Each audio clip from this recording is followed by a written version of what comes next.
Greetings, greetings, greetings, and a very happy Sunday afternoon to each and every one of you. And hopefully, if you are one that acknowledges and celebrates New Year, then we wish you a very happy New Year and a positive and productive one for 2022 and beyond. And we hope you are achieving your highest level of mental, physical, and spiritual health and any other kind of health that you can think of. We wish upon you the highest levels of achievement in that area. And we thank you so much for joining us for our Ancestors' Voices, the 92nd edition, the 92nd broadcast that Shakura and I have done. And today we're going to delve into the conflict between W.E.B. Du Bois and Marcus Garvey. 100 years later, people still talk about their very public spat. And we want to just expound upon that and talk about specifically from the standpoint of who is it that actually instigated? What happened, first off, who instigated this public spat, and certainly who benefited from the public spat, and why it's important 100 years later. Like, what are the important lessons we can learn from the contributions of these giants of African history? So we thank you for joining us. And we start as we always do. We want to pay homage and respect to the indigenous people of the Western Hemisphere. And when we say that, we have to say this every time because there's, confusion is the standard in the capitalist system. So we have to explain what we mean. And when we say indigenous people, we're talking about the people who identify as American Indian, as Chicano, Mexicano, Latino, even those that use the term Hispanic. They're still descendants and or are indigenous people of the Western Hemisphere. If you're not from that heritage, then you are not indigenous to the Western Hemisphere. And if you claim that you are, then we need to see the evidence of that. We don't believe it. We believe, yeah, sure, there were people that came here before colonialism, but all these people claiming it today, that's just not scientifically possible. So we know that we don't know our African history. We have believed the master's lies about Africa, which means we believe the master's lies about ourselves. So because we don't know who we are, we feel the need to make up a history and claim something that never happened, that we can't even prove. And because in the capitalist society, truth and justice is completely divorced from material reality, we don't even need to prove it. The bar is so low, we don't even have to prove anything like that. We can just say whatever the hell we want to say, and it's all right to say it, because in a capitalist society, 1 + 1 = 29. Well, that's your truth. Then you stand strong on your truth. Hell no, you don't know what you're talking about. You need to do some research and figure out what the truth is. So we're talking about the indigenous people of the Western Hemisphere. We respect them and their struggle to get their land back, because this land belongs to them. And of course, we honor our African ancestors, who are absolutely the only reason why we're here today. So whenever you see somebody either say or wearing something that has that ridiculous slogan, "I am not my ancestors," well, who the hell are you if you're not your ancestors? Your ancestor, whatever resistance you claim that you have, that's where you got it from, was your ancestors who fought from the Indian Ocean in East Africa all the way out to the Pacific Ocean on the western shores of the Western Hemisphere, and all the way in between. For 500 years, they fought for our dignity, and they are the reason that we are here today. So we give nothing but respect for them, and we challenge those who say and wear disrespectful messages like that. Who are you then? Like, you just created resistance? And if you created resistance and you didn't get it from being a part of a legacy of resistance, then why have you not been able to do more than you've done? All you've done is wear a shirt that says, "I'm not my ancestor." You have no organization. You have no work in progress to advance human civilization. So again, stop it with this nonsense. That's the resolution for 2022. Stop the nonsense. Stop the ignorance. Stop the nonsense. Let's all be accountable to each other. So we thank you all for joining us for this very important program that deals specifically with what are the roots of this conflict between these historical giants, Du Bois and Garvey, And how was that? How was the conflict developed? Who was really behind it? And how did they engineer it? And how did they benefit from it? So that's what we're going to get into today. And we want to thank you again for joining us. And we start with just our brief introductions. Our Ancestors' Voices is sponsored by the All African People's Revolutionary Party. And the AAPRP is a revolutionary, independent, mass Pan-African political party based in Africa. And when we say Pan-African, what we mean is our objective is Pan-Africanism. And the definition of Pan-Africanism is the total liberation and unification of Africa under scientific socialism. Today, there are 55 countries in Africa. And if you count the islands around there, there are about 58, 59 territories in Africa today. And all of those 58, 59 territories were created through colonialism. None of those territories were created by us, and none of those territories were created to benefit us. All of us who live in Europe, in the Western Hemisphere, North America, Central America, South America, and the Caribbean, none of us are here by our own doing. We're here because of colonialism.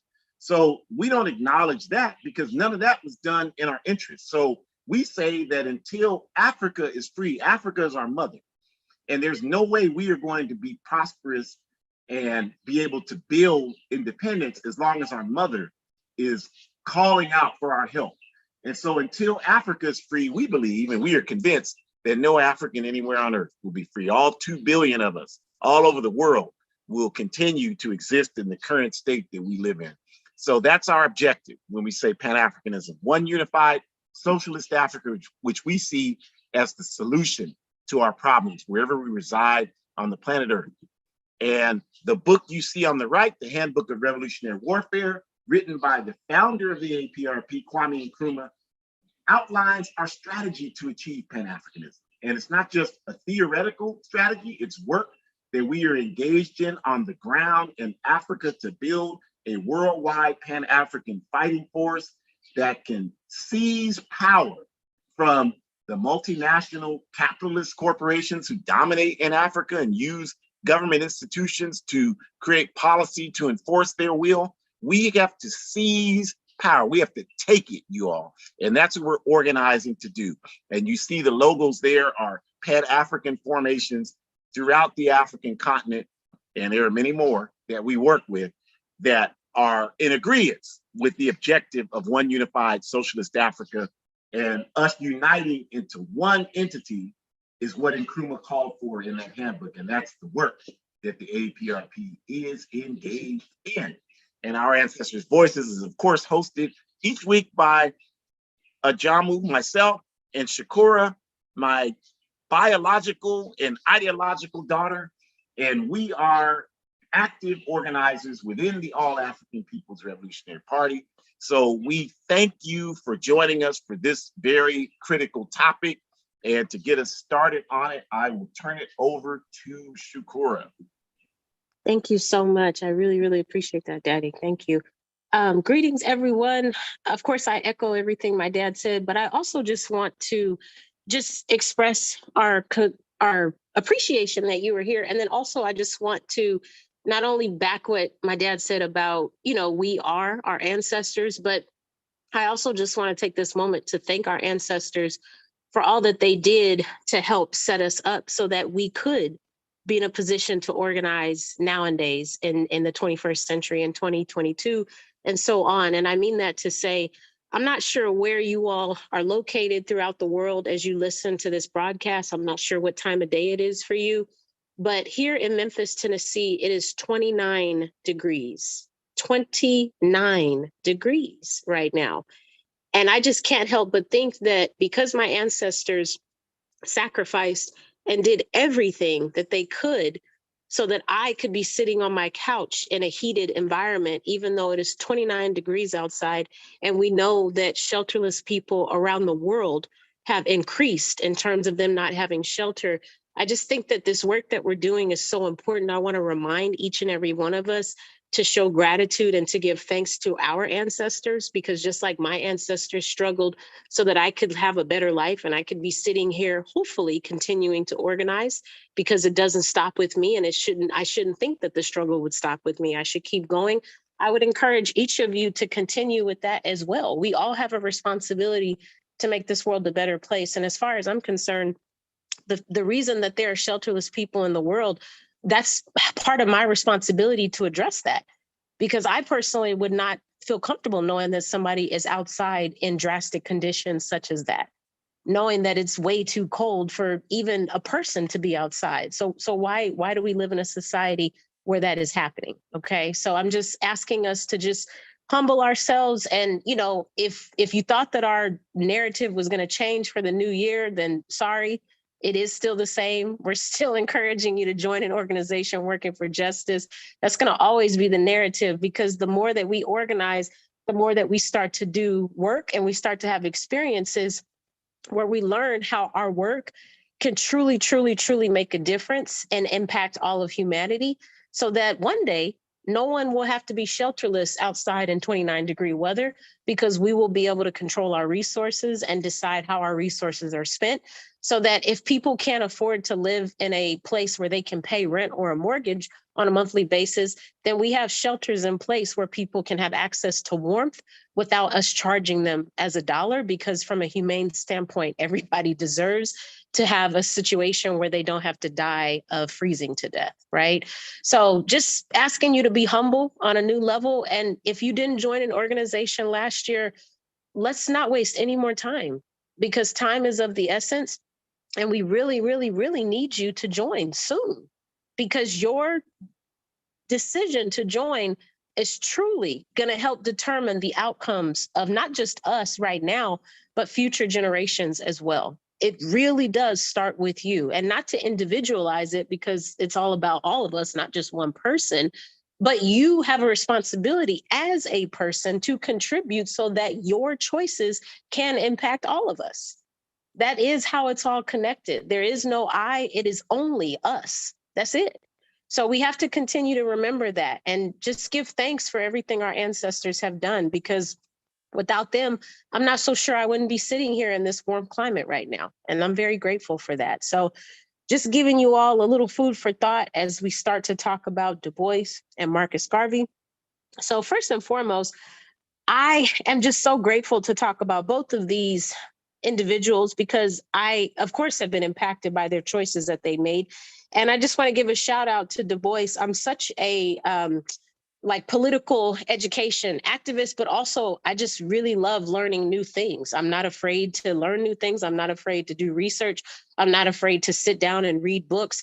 And so when I went to a public health conference a couple of years ago, there was a whole session that was dedicated all to Du Bois, because evidently I learned that he in the public health world is known as a social epidemiologist, which means not only does he study how social diseases can impact people, so patriarchy, racism, things like that, but he studies how social developments contribute to health disparities. And so he did a study, and they talked all about it at this session in 1897, where he was given a Philadelphia city and he was asked to assess it, and then to see if the built environment, the built structures, the sidewalks, the streetlights, all these social determinants of health, he wanted to study how they contributed as a sociologist to the outcome of people having poor health disparities. And I was just blown away by that study. So of course, the first bullet is truly remarkable, and us understanding how he has contributed not just to our Pan-African and revolutionary understanding,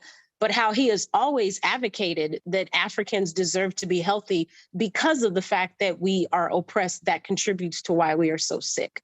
And of course, because my thing is health and I study health and that's what I know, I'm of course gravitating towards that, because I think that's really dope, for lack of a better term, that he was able to do that and be a Pan-Africanist, because it's not like one is more important than the other. They're all contributing factors to us getting access to our land back, control of our resources, which of course would address our health issues as well. The second note I want to highlight is that I am really excited to think about how Malcolm X, Marcus Garvey, Kwame Nkrumah, and many others were all impacted, just like Du Bois, because Du Bois developed his Pan-African lens throughout his experience, and political education. And because he had that ability to have those experiences and enhance his political education, that's why I draw the comparison to Malcolm X, Marcus Garvey, Kwame Nkrumah, and many others, because they all had those experiences. Again, the only reason I know this is because I've been reading about these comrades in my work study circle. Well, all of them had these experiences because they started traveling to different parts of the world. And every single one of them, Malcolm X, Marcus Garvey, and Nkrumah, they all said, and I quote, I thought that Africans were just oppressed in my neck of the woods. I was very surprised to come to Jamaica, or I was very surprised to come to Canada, or I was very surprised to come to Pennsylvania or Memphis and learn that Africans are just as oppressed in the Congo and in Nigeria as they are in Miami and in a part of Costa Rica. And so it's just really interesting to think about that because, of course, these experiences. So first traveling, right? And then second, doing the research, reading about other comrades who have walked these planks and been able to do these things. I remember from the parallel, Garvey and Garveyism, the parallel that Marcus Garvey actually wanted to connect with Booker T. Washington at one point. And he was really interested in the work Booker T was doing in Tuskegee. And unfortunately, I think Booker T passed before Garvey had a chance to get to Alabama. But the point I'm making to you is this is how we study and understand what other comrades have done, because we need to enhance our political education, not only so we can know what our ancestors have done already and take note of that and learn from them, but more importantly, so we can join forces. Because if they're already figuring out how to create gardens where they can feed thousands of Africans who are suffering from food insecurity, then why wouldn't we join forces with that? Especially if that's an example of us having a community defense where we can control how our resources, i.e. our tomatoes and our cucumbers and our basil, how all of those things are being disseminated to our communities so that we don't have to starve every day and we don't have to have our children starving, right? So I just thought that was really cool. And then the last point I'll make is it's because Du Bois understood that and enhanced his political education that led to him understanding the importance of being in an organization that was working for justice, which brings me to my last point. So because he started the Niagara movement and the NAACP, not just him, of course, there were others who contributed to those foundational starts, but because he contributed to starting these organizations, it was foundational in him helping people to understand how important it is to be in something that is larger than yourself and is greater than one individual. And I just want to give you a fun fact. Both of my parents, my dad when he came to visit and my mom when she came to visit, we all went to the Ida B. Wells Museum in Holly Springs, Mississippi. And so fun fact about Ida B. Wells, she was also a co-founder of the NAACP. And she was actually a person who worked not just with Du Bois, but also with Marcus Garvey. And so I'll talk a little bit more about that in the next slide, but just helping you to connect to see all the dots, family. That's what I'm trying to do. Next slide, please. So we know that from Garvey and Garveyism, this beautiful, beautiful book that Amy Jocks did an incredible job of writing, by the way, Jocks was able to teach us that Garvey, like Nkrumah, traveled throughout Jamaica and other parts of the world. And of course, as I just alluded to with Du Bois and with Malcolm X and other examples, Garvey also noted a common denominator with Africans. And it's just, that's where the Pan-Africanism comes into place, you all, because from a capitalist imperialist standpoint, I know you're tired of hearing us say this, but capitalism and imperialism want to feed you the same piece of meat every single day. And what I mean metaphorically is they want to teach you that you are only experiencing something based on your experiences, which means you have to close your mind and you shouldn't think about anyone else and anyone else's experiences. You should just think about your own, because only you can experience this in the way that you're experiencing it. Now, I'm not talking about, manic depression because of an abused situation. Like, that's a very unique situation. What I'm talking about is feeling exploited and oppressed. Like, I don't think one person can only know how to experience that. I think groups of colonized people have a very good analysis of what that feels like because they've been experiencing it for hundreds of years. And for some of us, like our Irish family, they've been experiencing it for thousands of years. So my point is, we need to understand that that's how we resist capitalism and imperialism, by throwing out the individualized perception and by adopting a collective ideology that not only are my experiences unique to me and to others like me, but I should join forces with them, joining an organization, so that we can figure out how to make all of these experiences that make us feel like we are material possessions. We should figure out a way to eradicate all of that. No one should have to feel like they are property. No one should have to feel like they are devalued. No one should have to feel like they don't matter. No one should have to feel like that. Not non-male people shouldn't feel like that. LGBTQ people shouldn't feel like that. Anyone who has had their land stolen should not feel like that, because the land is owed to them. That's their land. They deserve to have it back. And however you identify from your sexual preference, however you identify because of the melanin in your skin, none of those things give justice for you to be treated unfairly or to be dehumanized. So joining an organization will help you understand how to collectively join forces so that you can resist those oppressions and resist the idea of the system continuing to oppress you. And Garvey understood that. That's why Garvey started the UNIA, because Garvey traveled all around the world and saw that Africans were treated like crap everywhere. And he literally thought to himself, I thought at least that in the US they would have a little bit of a leg up, or I thought they would have a leg up in Canada. I remember reading Amy record him saying that. And so he was shocked beyond measure to understand that we don't matter everywhere. We don't matter in the Congo. We don't matter in Kingston. We don't matter in Miami. We do not matter in Berlin. We don't matter anywhere. And so Garvey started the UNIA to help the rest of us understand, not only is this a problem, but there's potentially a solution to address this problem. And so that moves into our next bullet, where the UNIA was connecting the struggles that Africans faced everywhere. And this, of course, is what Pan-Africanism means. That's the definition of that, where you have a pan lens of understanding, not only is this an issue everywhere, but this is why socialism in Africa will help address all these issues everywhere. The continent itself is not respected. So why would the descendants of the continent be respected any more than the continent itself? It makes perfect sense, which is why we need to take back our continent. That's why, because we are not being respected anywhere. And if we decide how our resources are being spent, people are going to have to respect us. They're not going to have a choice, because they're going to have to answer to us. And we get to decide how that works from a collective communal situation and perspective. Garvey used the UNIA and its resources to help people understand not only were the conditions for Africans the same globally, as I said, Kingston, Congo, British Columbia, Berlin, to give an example, but there was also a solution to the problem. And all Africans had to do was organize and join the UNIA's call to action. The third bullet, and I'm wrapping up here, is that it was brilliant for Garvey to not only make the publication available in numerous languages, but to have it available in 33 different countries. I mean, that was strategic beyond measure in terms of access, because regardless of where Africans were and regardless of colonialism, they could ascertain and comprehend what was going on in their own cities and with their comrades across the world. The Negro world was a united, informative voice for the people in a time when communication resources were scarce. So remember, based on privilege, that's why resources were scarce and access. But not just that, but remember, this is a time when letters were the most viable mode of transportation for updating folks on situations. That was the main way that people exchanged information and communicated. And again, the museum in Holly Springs, Mississippi, the Ida B. Wells Barnett Museum, Marcus Garvey invited Ida B. Wells Barnett to come and speak at a UNIA event.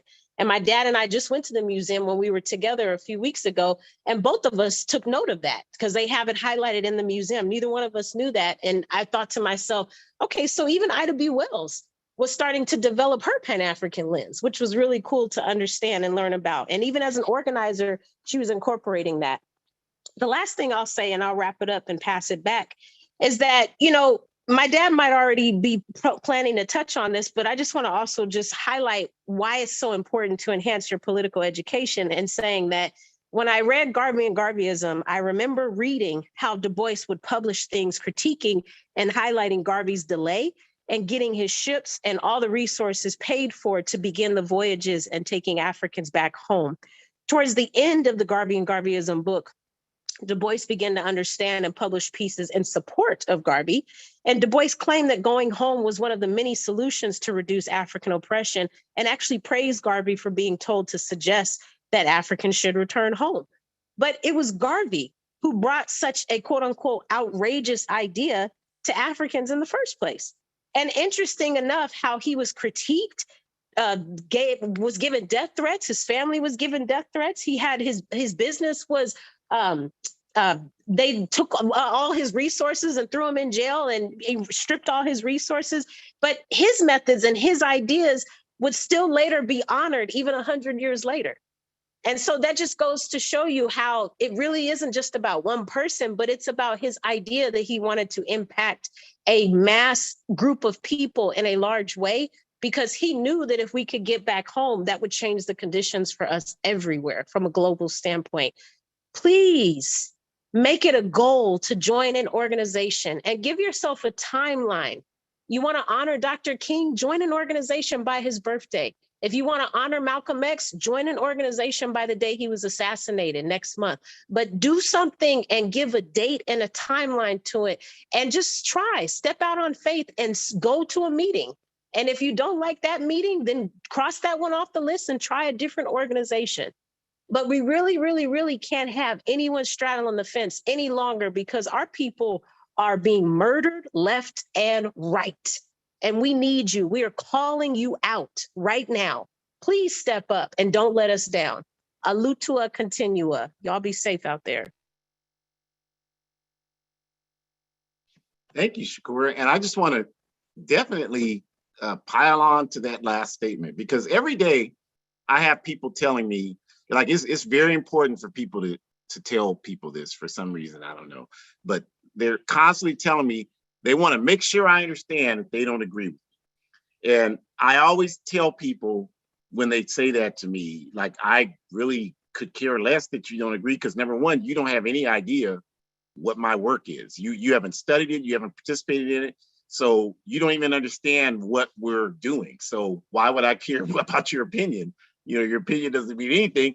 And number two, we have never once said that you had to do what we are doing. We've always said what Shakur just said: join some organization. So why are you telling me you don't agree with me? I want to see you involved in whatever you do agree with.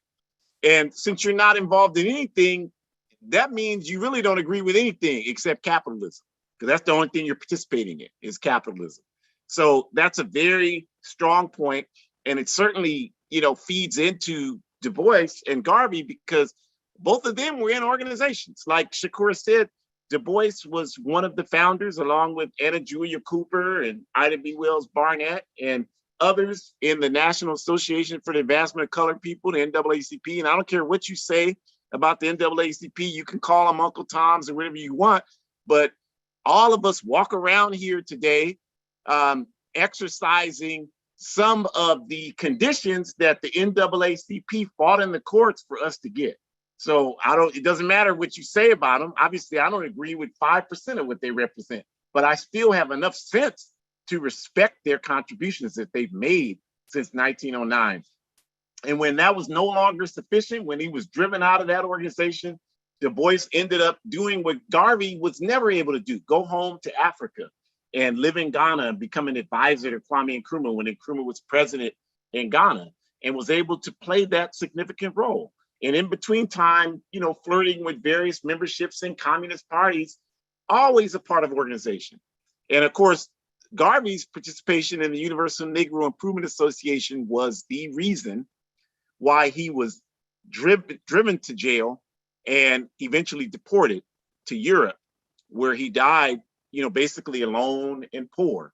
So we've had a lot of feedback from people this week about this event. And, you know, we've been doing this work for a while, so we have developed certain skills. And so most of the feedback has been people trying to make criticisms against both Garvey and Du Bois. Different criticisms. Garvey was a huckster. He was a con man. This is what people say. Du Bois was a Uncle Tom. He was a sellout. This is what people say. And these are always coming from people who are not involved in any organization. And so, you know, Shakur, we got people trying to get in here with phone numbers, and I've asked them to identify themselves and they won't do it. So they'll just be wasting their time for the rest of this hour. So this is the problem that we have to recognize, is that, people who are serious about changing the backward nature of this society are always going to be involved with working with other people to push forward in that vein. And so for us, and I'll certainly speak for myself, for me, if you're not doing that, if you're not involved with other people and working, I don't take you seriously. Like, I don't believe anything you say about what you want to see happen, because you're not doing anything to make it happen. That's the least amount you have to do. So we can't make that point enough. Like, that's a consistent point, because as Garvey said himself, we're only gonna live, the earth is millions of years old, and you're only gonna live 70, 80 years. So just as an individual, none of us are equipped to understand everything we need to understand about how to change the forces of earth. And the only way we can do that is to unite with others. So if we're in an organization and it has even dozens of members, now the 70, 80 years are magnified 20, 30 times. So now we have hundreds of years of experience, thousands of years, depending upon how big we get. Now we have the capacity to sit down collectively and come to solutions. So this is just something to remember, because we're talking here about who contributed to our people, right? And they want to make it a competition, and I'll talk about who I mean by they. But, when we talk about Du Bois's contribution to the Pan-African Congresses, right, it's staggering, right? Du Bois was a central organizer, along with Anna Julia Cooper, I mentioned, was one of the founders in NAACP, and Henry Sylvester Williams, who was a lawyer from Trinidad. And the three of them, along with other people that helped them, created the first Pan-African conference in 1900. And then from there, they organized 4 subsequent Pan-African Congress meetings. Now, what's the difference between a Congress and a conference? Well, the difference is, a conference, if you've all been to conferences, you go there are topics discussed, you leave there, you may have contact again with the people you participated with, but most often you don't have any additional contact with them. You don't continue to build anything with the people who participated in that conference with you. It's really a process to share information, and there's nothing wrong with that. That's great. But that's what a conference is. Now, Congress is different in the sense that the objective of a Congress is to come up with goals that you continue to work on in the time between the Congress meetings. And then you use the Congress meetings to come back and assess the progress of the goals you made at previous Congresses. So between 1900 and the early 1940s, there were 4 of these Pan-African Congresses held. None of them were held in Africa. They were held primarily in Europe. One of them was held in New York City. But they did continue to keep the fervor of uniting around Pan-Africanism alive. And that's almost those years from 1900 to the early 40s. Those Congress meetings were almost single-handedly organized by W.E.B. Du Bois. No question about that. So he deserves definitely respect and credit for that. In terms of Marcus Garvey, as Shakur mentioned, his creation with first Sister Amy Ashwood Garvey, because the women are always written out of history, so we always have to include that. And then Amy Jock Garvey, his 2 wives that he, married one after the other, divorcing Amy Ashwood and then marrying Amy Jock. They were essential in creating the Universal Negro Improvement Association, the UNIA, and they had the objective of centering Africa around the liberation of African people everywhere on earth. As Shakur said, Garvey gained that consciousness that there's certainly, as he put it, there's something happening here, because everywhere you look, our people are at the bottom of the society. So that means either something is wrong with us or something is happening to us. And Garvey had the consciousness to recognize it was certainly that something was happening to us. And by us coming together on a collective worldwide basis, that was the key to us being able to solve the problems that we face as a people. And so he created an initial foundation to do that. He created the Black Star as an emphasis. And even today, if you look at the flags in the countries in Africa, a number of them, I think it's 20 something of them, have some version of Marcus Garvey's Black Star in their flag as their national identity. And he created, obviously, the shipping, the Black Star shipping line. And the reason why they called it Black Star shipping line is because there was a company called the White Star shipping line, of which the Titanic was its main ship. And that was a segregated. That's why y'all watch that movie. You don't see any of us in the movie because we were not allowed on the Titanic. So that's why Garvey's organization called their shipping line the Black Star line to combat the White Star line that was in operation during that time. And their focus was on utilizing the educational and material resources that we have gained in the Western world as a result of colonialism and taking those skills back to build up Africa.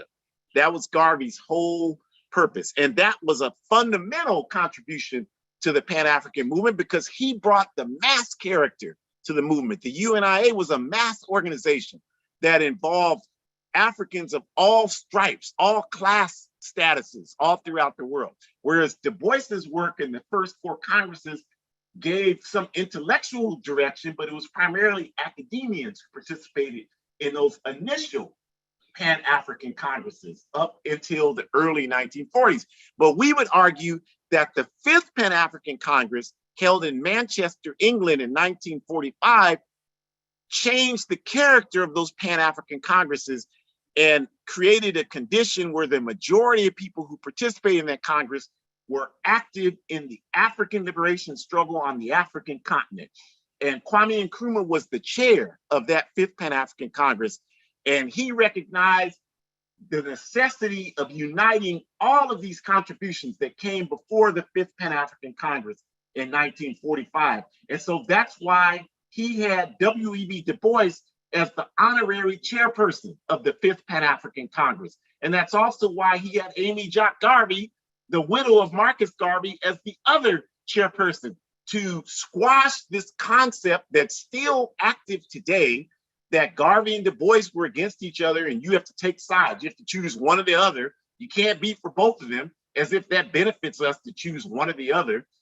So that was Nkrumah's genius approach to try to circumvent that backward thinking and to make it clear that the fifth Pan-African Congress, which made the Pan-African movement mass in character, was a manifestation of both the work of W.E.B. Du Bois and Marcus Mosiah Garvey.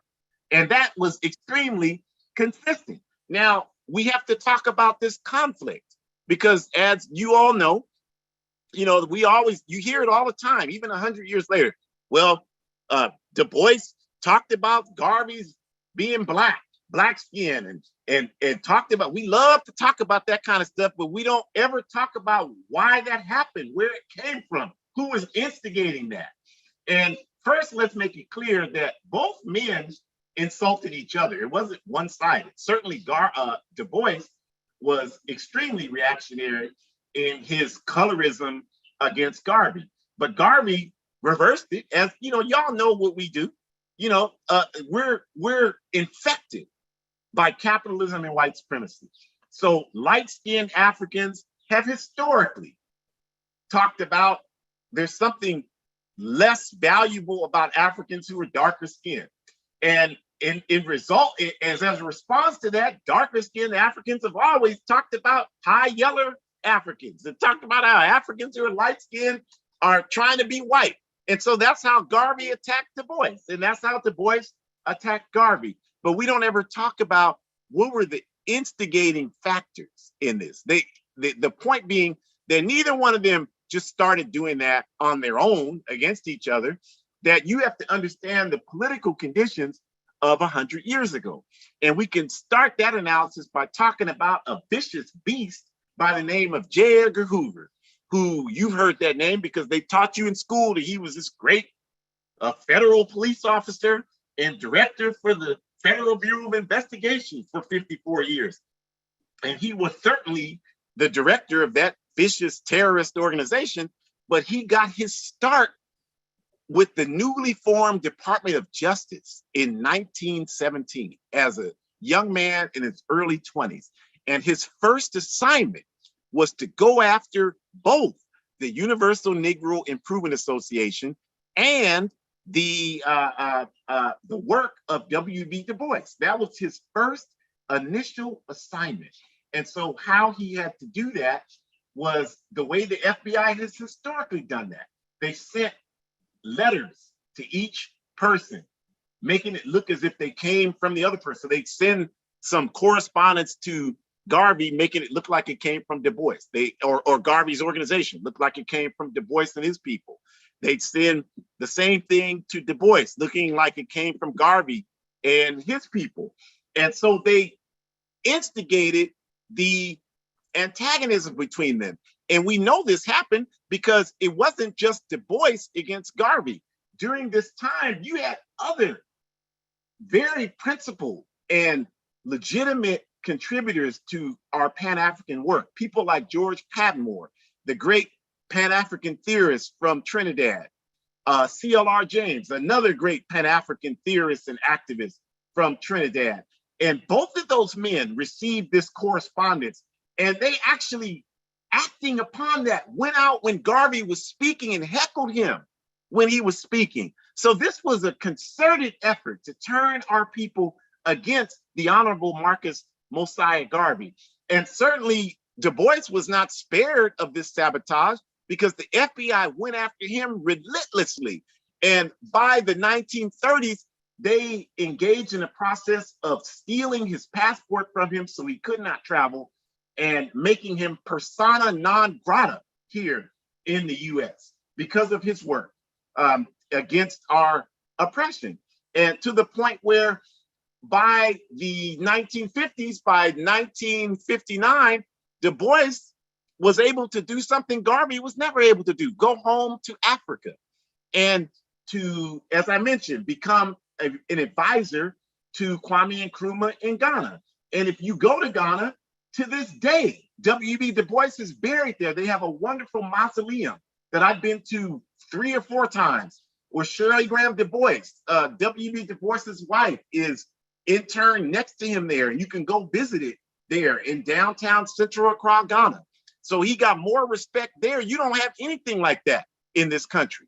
So he received more respect at home in Africa than he ever received here. And that's because Du Bois was persona non grata in this country. And the sabotage against Garvey, like all week since we've been promoting this event, we have to deal with these ignoramuses coming at us. Well, Garvey was a thief. He stole. I mean, when you say that, you're accepting the version of history provided to you by J. Edgar Hoover and the FBI. That's their narrative. That's how they arrested Garvey. They said that the UNIA, Garvey specifically engaged in mail fraud. There is absolutely no evidence. You cannot produce any evidence that Garvey himself engaged in mail fraud.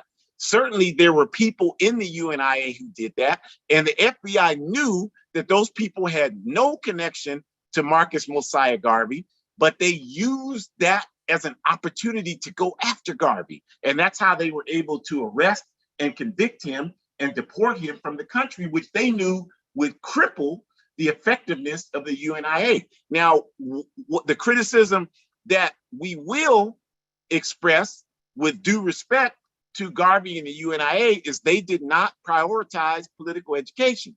So a lot of people in the UNIA saw the mass influence that they had as an opportunity to make money. And so these fools began to solicit money through the mail, which is illegal. You can't do that. You still can't do that.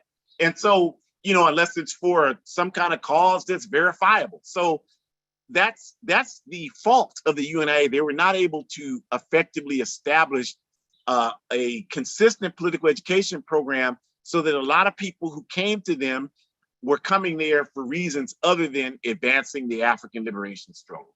But it's important to note that the sabotage against Du Bois and Garvey and the instigation of this conflict, the constant republishing of the insults, the encouragement of the insults, that came from your FBI.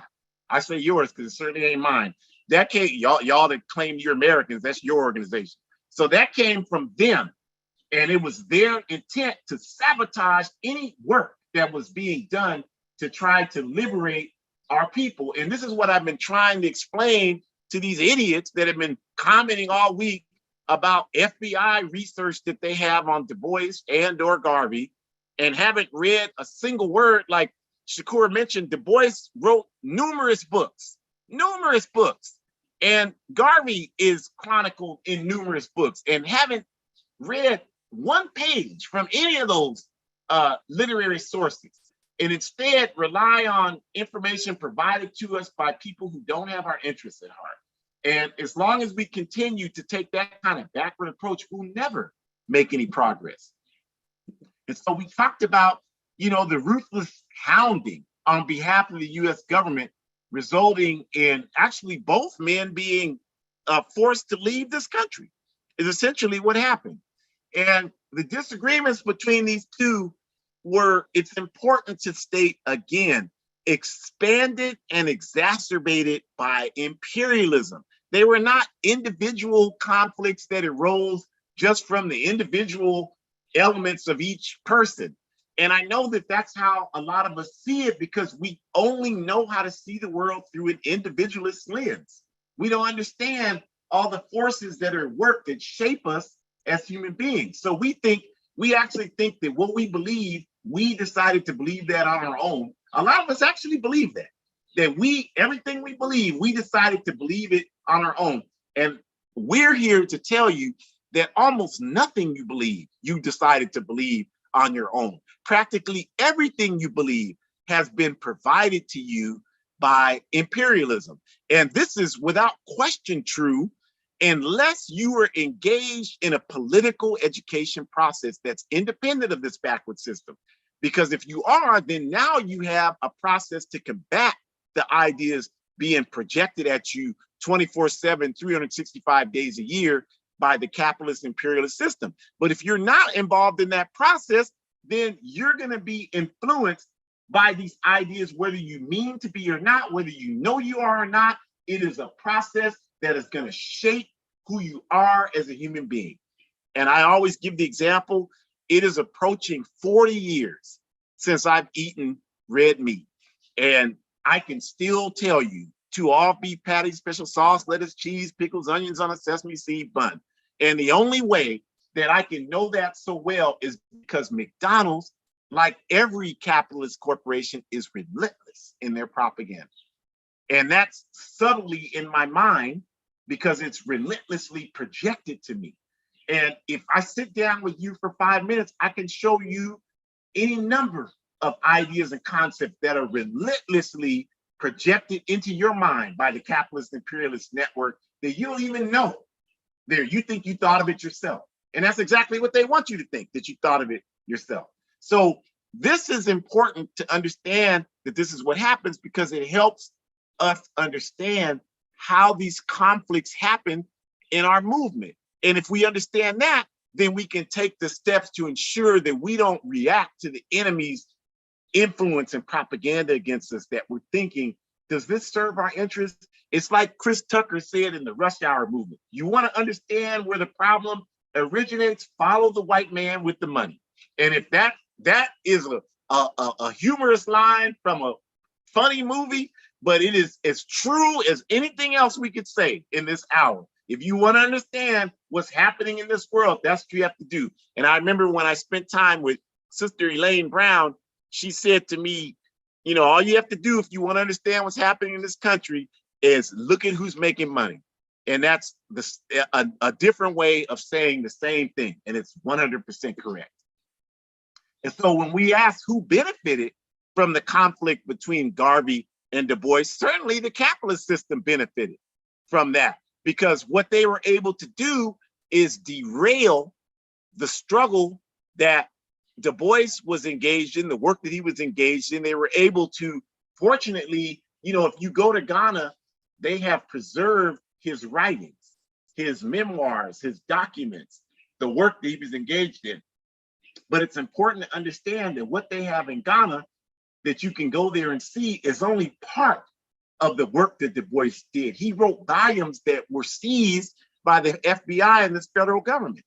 And why would they do that? Because they don't want you to read it. They don't want you to have access to it, because he was writing about ways that we could get free. And if you study, I don't care what you think you know about Du Bois, his analysis in books like Black Reconstruction, it's on parallel in terms, or The World in Africa. It's on parallel in terms of the volume of information that he has in there. And so, it's very, I sit here with people who, can't hardly piece a subject and a verb together accurately, trying to criticize Du Bois and his writing. I mean, that's just, it's just insanity. And the same type of people want to criticize Garvey. This man got millions of our people together. And you can't even get 3 people, you can't even cook a meal and get 3 people to come to your house to eat the damn food. And you want to criticize somebody who's got millions of our people to move in the same direction. And you expect us to sit there, well, that's your opinion, that's your truth. No, you don't know what the hell you're talking about. And shut up until you do the work to learn how to understand what actually happened. And stop letting your enemies get in your head and shape your brain structure so that you can, all you know how to do is parrot out and vomit out what they told you. So that's who benefited from the conflict between Du Bois and Garvey, is our enemies, the international capitalist and imperialist network. When they sabotaged Garvey, they forced him out of the country. They sabotaged all his relationships in Europe and England, where he was, or Britain, or whatever you want to call that backward country.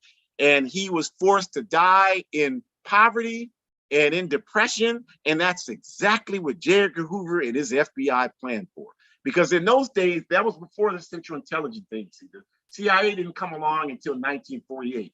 So back in those days, the FBI engaged in national and international terrorism to protect capitalism and imperialism. And so again, this role of individualism, you all, in promoting this disunity between Du Bois and Garvey, we have to understand that individualism it's really, I would argue, one of the very primary weapons of the capitalist system. Because as long as we continue to see things through an individualist perspective, then we will never understand accurately what's going on in the world. We won't even properly understand what's happening in our lives, because the forces at work here don't operate on an individual level. They operate on a collective. It doesn't matter what you think, that's irrelevant.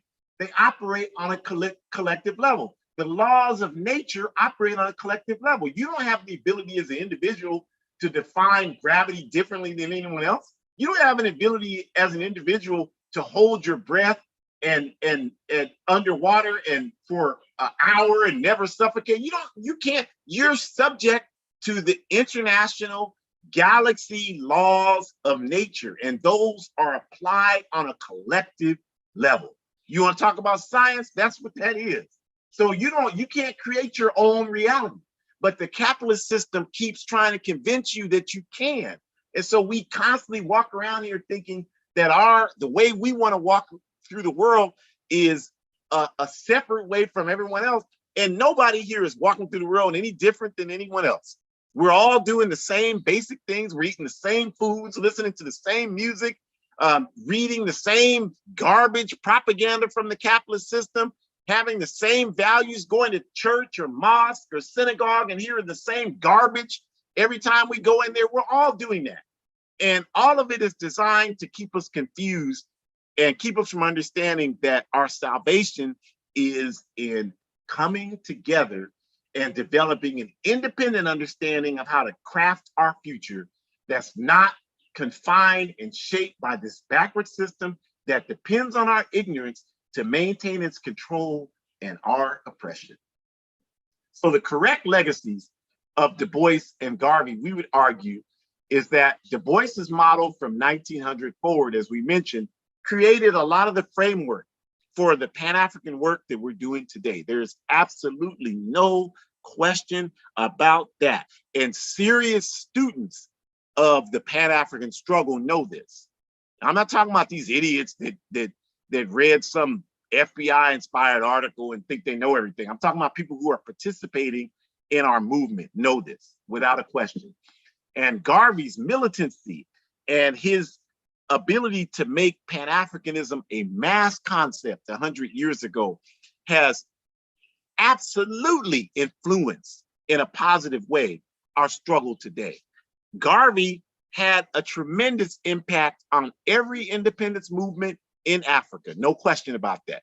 Kwame Nkrumah, Julius Nyerere, Sekou Touré, they have all, Patrice Lumumba, Amilcar Cabral, have all talked about the influence of Marcus Garvey on their thinking. And not only that, we know that Elijah Muhammad, the longtime leader of the Nation of Islam, was a member of the UNIA. We know that Malcolm X's parents, both of his parents, Earl Little and Louise Little. Louise Little was a Caribbean-born African. They were both heavily influenced by the UNIA. And the trash analysis that you got from Spook Lee's ridiculous movie in 1992, Malcolm X with Denzel Washington, and haven't read a single thing about Malcolm, haven't even read his own words. There are like 9 books of Malcolm's speeches, and most of us haven't read a single speech out of any of those books. Don't even know what Malcolm said. But if we did that work, we would know that the narrative that he didn't know anything till he read the dictionary, that's some Alex Haley produced nonsense to sell books. That's not what happened. This man grew up under the influence of the UNIA. He always had an African nationalist perspective. But of course, political education is something that has to be constant, right? And that wasn't the case in Malcolm's life. He had so many socio-economic challenges that didn't make that possible. So you can look at Malcolm, you can look at Tupac Shakur, born to a Black Panther, Afeni Shakur, but also influenced by the reactionary elements of African street life, not engaged in consistent political education. So if you don't have consistent political education, capitalism will win out every time. And that's what happened in the early part of Malcolm's life. And that's what happened with Tupac Shakur. And that's what's happening with a lot of you, because you're not engaged in a consistent political education process. So we thank Garvey because his influence was essential in pushing us forward in that regard, and definitely benefits us today. No question about that. And we still have so much to learn about how to engage in principled ideological struggle so that we don't fall down that rabbit hole that Du Bois was suckered into against Garvey, and that Garvey was suckered into against Du Bois, that Huey P. Newton was suckered into against Maulana Karenga, that Maulana Karenga was suckered into against Huey P. Newton. That always happens in our struggle for liberation. The enemy doesn't sleep. They're constantly going to try to turn us against each other because they know that's their best strategy to weaken our movements. They can't weaken our movements without our cooperation. Without our cooperation, they're defenseless. So that's why they do that. That's why they did it in the American Indian movement. That's why I sit here and look at the portrait of the wonderful Aname Picta Akwash, and they were able to convince people in the American Indian movement that she was a police agent. She was one of the hardest and most dedicated workers in AIM, but they were able to convince her own people that she was an agent, and it was her own people that killed her, because this government always uses surrogates to do that. They were able to manipulate the Nation of Islam members into believing that Malcolm X had to be eliminated. They always rely on us, and we're so happy to cooperate with them because we don't engage in serious struggle to organize our people. So that's what we have to do, you all. And so the larger minds see the value of both Du Bois and Garvey, and we see that we cannot do the enemy's work for them. We have to highlight the great contributions of both of them. Of course, they weren't perfect, but neither are you. So I don't know why that's even a discussion item. Somebody that ain't did nothing is criticizing the imperfections of people who did a whole lot, just didn't do everything perfectly. I don't, that math doesn't add up.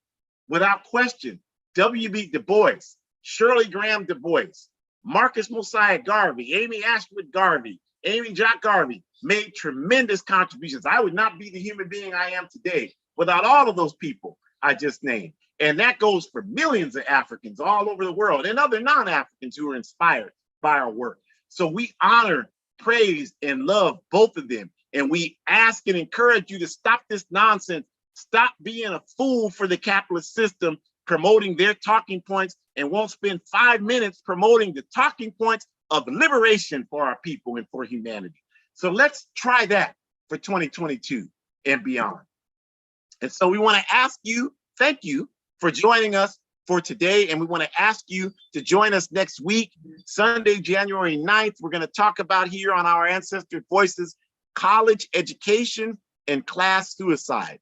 Does your college degree belong to you only? Does your college degree belong to you only? You earned it, but who does it really belong to? That's what we're going to talk about. So we invite you to join us next week for that topic.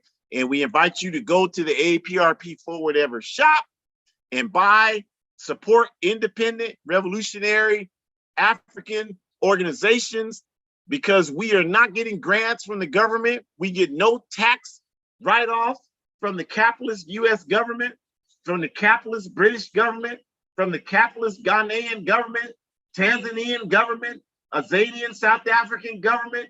They don't give us no tax write-offs.